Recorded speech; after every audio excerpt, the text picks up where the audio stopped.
Level 3 hero Vault and his Level 1 professional teammates Solyndra Galvana and Maya, the WindBlade, arrived at a rundown gas station. Vault's contact, known as Vigilante X, told them to meet there and knock on the door. Upon arriving, Solyndra Galvana approached the door, inspected it, and then stepped back and looked at Vault. Well, kiddo, off to you. Got it. Vault knocked on the door. There wasn't much of a response at first, but then suddenly a man phased through. He was African American, had fashionable glasses, and a neatly trimmed salt and pepper beard. You must be Vault. My friends told me all about you. Yeah, I'm Vault. The man checked around, and behind Vault he saw WindBlade and an astonished Solyndra. Oh my gosh, Maxwell! Siren, is that you? Get over here, give me a hug.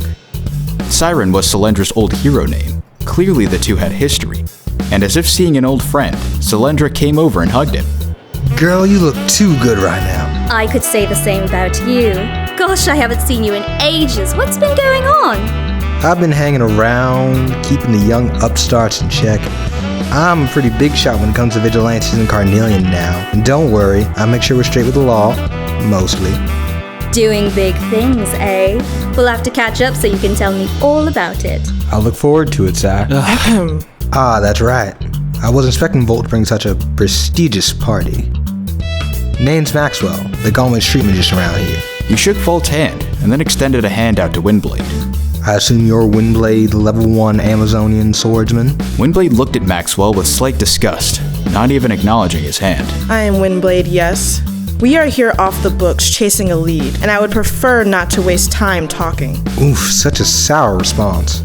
I guess the whole disliking men thing is the truth. I find most men repulsive and ignorant. You have not proven to me that you lack those qualities. I can't charm everyone. We have been told you have the level 1 villain Soul Edge here. Would you show him to us so we can verify that it's him? Sure, I already verified that he's Soul Edge, but I mean, I'm sure WindBlade doesn't trust me, so just come on through. Maxwell approached the gas station door and knocked a specific pattern. The door opened, revealing an entirely different building on the inside. After you. Oh, goody. The group hesitantly entered.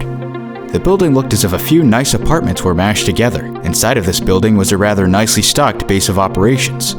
Vault had never been on the inside of a vigilante shelter before. He expected it to be a lot worse. Welcome to my shelter. I keep a lot of wandering heroes here. There are always the regulars, as well as my genius assistant Madeline. Maxwell pointed to a petite young lady in alternative clothing. She had messy orange hair and large glasses. When Maxwell pointed, she held up a peace sign. Soul Edge and that prickly young lady he was with are in the very back, where me and my medical associates treat the wounded. He then turned to Vault. Vault, your friend, Vigilante X, is in the training area. She told me not to disclose her identity, so you're not getting that information, unfortunately. But she's willing to talk to you. Right. I understand. I'll talk to her later, but Soul Edge takes priority. Soul Edge was WindBlade's biggest enemy. She deemed Soul Edge too dangerous to leave alive, and with his life finally within her grasp, she'd grown impatient. Her anger and murderous intent radiated from her. Finally, he will pay for what he has done. Maxwell raised an eyebrow. Uh-oh. This could get ugly. Solyndra and Vault followed WindBlade to the back room, and within it was a heavily injured Soul Edge and a slightly injured C#. Soul Edge was sitting on a bench. His signature red coat was torn and stained with blood, but he had on his signature stoic look. I finally found you, you bastard. WindBlade prepared her sword. Upon noticing WindBlade, Soul Edge stood onto his feet in a battle stance at lightning speed. Camille, get out of here. What? No, I won't just leave you! Camille, this is a highly dangerous level 1 sword wielder, and she's only after me. There's nothing you can do. But if you run now, you can get out of here. Soul Edge's soft monotone voice was resolute, and Camille began to make her way out. But WindBlade refused to be denied any longer. She drew her sword and charged at Soul Edge, who charged back at her. The two were incredibly fast, and when they met, WindBlade's sword hand was stopped by Soul Edge. Even when you are bleeding out, you refuse to die.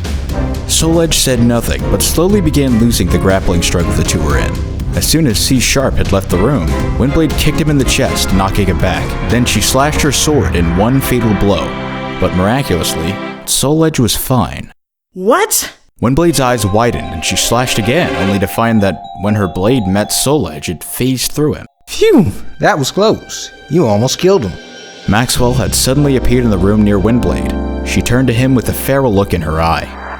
Undo this protective spell at once. No, if I do that, you'll actually kill him. And if you do not, you will be standing in my way, and trust me, you do not wish to be on the end of my sword.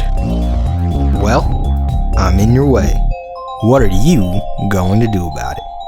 This infuriated WindBlade more, to the point where she actually attacked Maxwell with the intent to simply injure him, but her attack just phased through again. Nice try. WindBlade was angry and confused, but found she couldn't do a thing about it. I've done some research on you, and I learned that you have quite the history with this man. WindBlade didn't answer, only glared angrily at him. Soul Edge has a demon sword, right? Turned him into a monster. The man eats souls or some crazy stuff like that, right? Don't you think I would have taken precautions before even letting him in here? Now, I can understand something like a demon sword. I am a wizard, after all. But where's his sword at? WindBlade raised an eyebrow, and so did Solyndra. They all did a collective glance at Soul Edge, who in fact appeared to be missing his trademark demonic sword. You didn't even look at the guy. Didn't even assess the situation at all. You got consumed in your feelings and went for his neck. Whatever it is that happened to him clearly isn't happening anymore, because don't you think a guy who eats souls would have snatched up the girl he was with before he even got here? Or even protected her when you showed up? I was watching. I saw it. You didn't even care about what happened to her. And that initial attack would have killed her too if this man hadn't stopped you. WindBlade's tough demeanor began to crumble. The girl would have been fine. Oh yeah, she would have been fine, because I was here, and had you actually struck her, would have phased through just like when you struck Soul Edge here. But if I wasn't there, you would have hurt her, and everyone would have seen it. WindBlade looked to Solyndra to confirm Maxwell's statement. Unfortunately, he's right. WindBlade's anger turned to frustration and internal struggle. She couldn't believe she acted so carelessly, and put that girl's life and her entire reputation at risk. She embarrassed herself completely, and resigned to her loss. You're a level 1 hero. You can't be doing this. WindBlade lowered her sword until it touched the ground. You're right. I know I'm right. I've been in this business way longer than you have. Now that it's over, how about we get on to hearing out this man? Maxwell began levitating Soul Edge up to his feet, and he put his arm over his shoulder. Thank you, Mr. Maxwell, but please put me down. I can stand. Maxwell put him down, and Soul Edge stood, but then he slowly got on his knees and looked down at WindBlade's shoes. WindBlade, I'm sorry.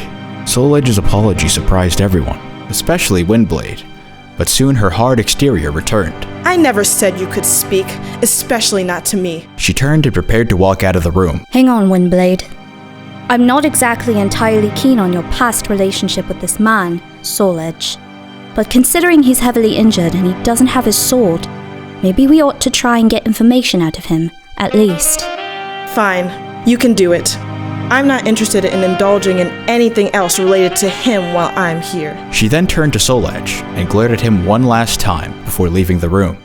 Solyndra then addressed Maxwell. I'm sorry, Maxwell.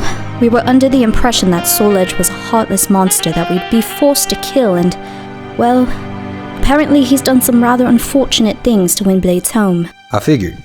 But he seems pretty docile now, and he did save that girl. I at least have to give him the benefit of the doubt for now. A lot of vigilantes have bad pass. I'd be a hypocrite if I just killed them or something without hearing him out. I'm gonna talk to him. Wait. Volt stopped. Actually, on second thought, go on ahead. Just be careful.